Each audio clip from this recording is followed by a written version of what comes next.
بسم اللہ الرحمن الرحیم۔ السلام علیکم ورحمۃ اللہ وبرکاتہ۔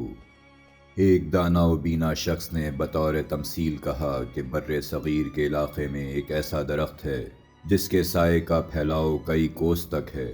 اس کی جڑ پاتال کی خبر لاتی ہے اور اونچائی آسمان تک پہنچتی ہے۔ اس سے مخلوق خدا فائدہ اٹھاتی رہتی ہے۔ اس کے پتوں کے متعلق لوگوں کا یقین ہے کہ وہ نہایت ہی تلخ ہوتے ہیں، مگر جس شخص کو قسمت سے کوئی پتا ہاتھ لگ جائے اور وہ اس پتے کو کھا لے تو اسے حیات ابدی نصیب ہو جاتی ہے۔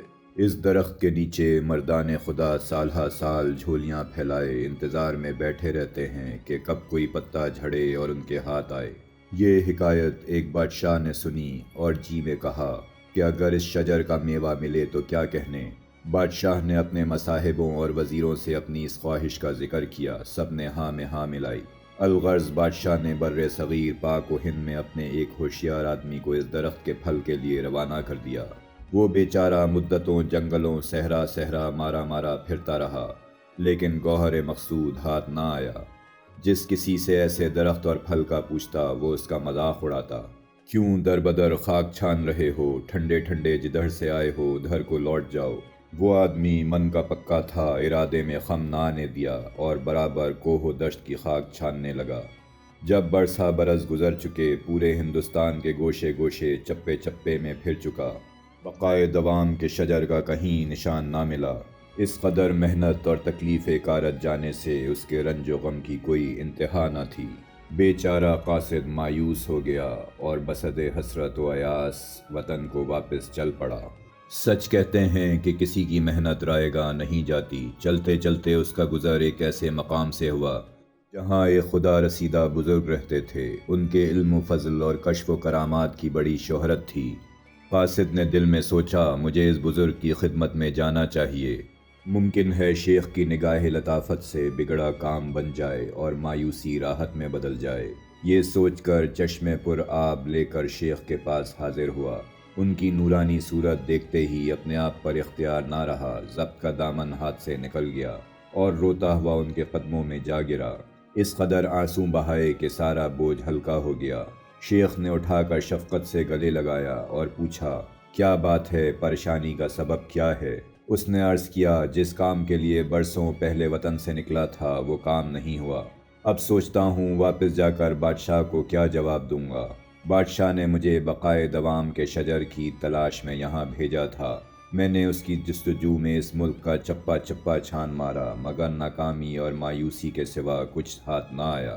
شیخ نے سن کر کہا، سبحان اللہ بھائی، تو نے بھی سادہ لوہی کی حد کر دی۔ ارے اتنا وقت خواہ مخواہ ضائع کیا، تم لوگوں نے اصل بات کو نہیں سمجھا، لفظوں کو لے لیا، معنی پر غور نہیں کیا۔ وہ شجر علم و ہنر ہے جس کا ثمر حیات جاویداں کا اثر رکھتا ہے، اور اس درخت کا پتا معرفت خداوندی ہے۔ جس کو علم حاصل کر کے خدا کی معرفت مل جائے وہ زندہ جاویداں ہو جاتا ہے اور اسے ہی دائمی زندگی کہتے ہیں۔ اے عزیز، صرف الفاظ پر غور نہ کر، معنی کے اندر غوطہ لگا۔ صورت کے پیچھے مت بھاگ، سیرت دیکھ، ظاہر پر نہ جا، باطن دیکھ، صفت پر نظر رکھ تاکہ تجھے ذات کی طرف لے جائے۔ یہ نام ہی کا جھگڑا ہے جس نے مخلوق کے اندر اختلاف کی گرہیں ڈال دی ہیں۔ جہاں معنی پر نگاہ کی جاتی ہے وہاں اختلاف نہیں رہتا۔ ایک شکاری نے بڑی ترکیبوں اور مشکل کے ساتھ ایک نادر اور خوبصورت چڑیا پکڑی۔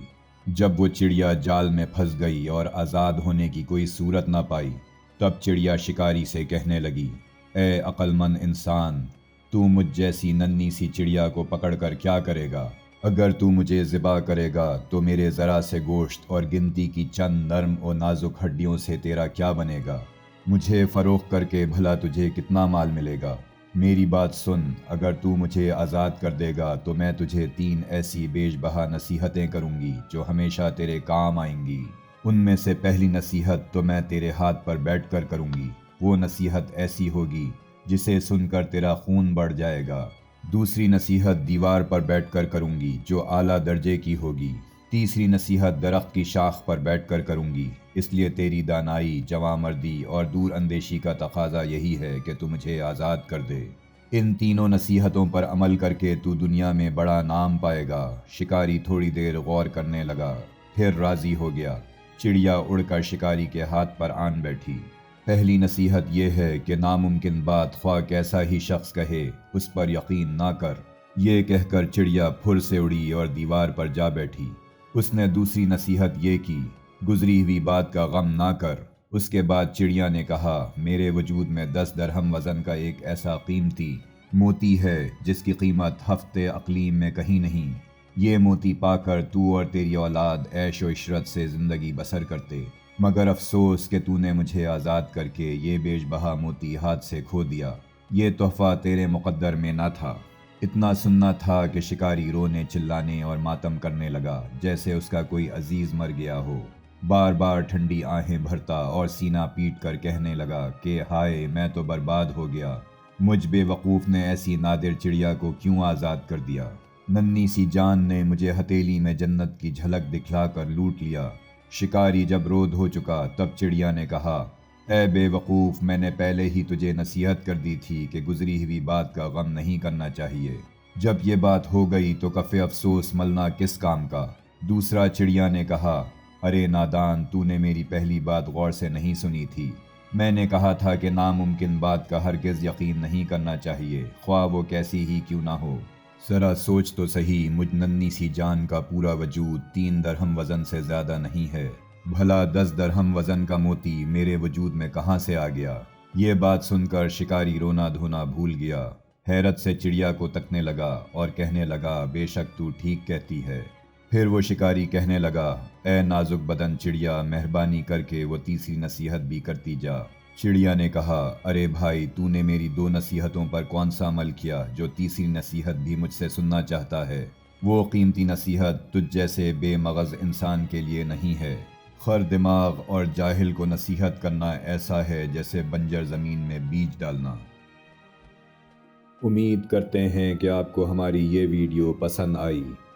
اپنے قیمتی کمنٹ سے ہمیں آگاہ کریں۔ اگر آپ نے ہمارا چینل سبسکرائب نہیں کیا تو مہربانی فرما کر ابھی سبسکرائب کریں اور بیل آئیکن پر ضرور کلک کریں۔ اپنا خیال رکھیں۔ اللہ حافظ۔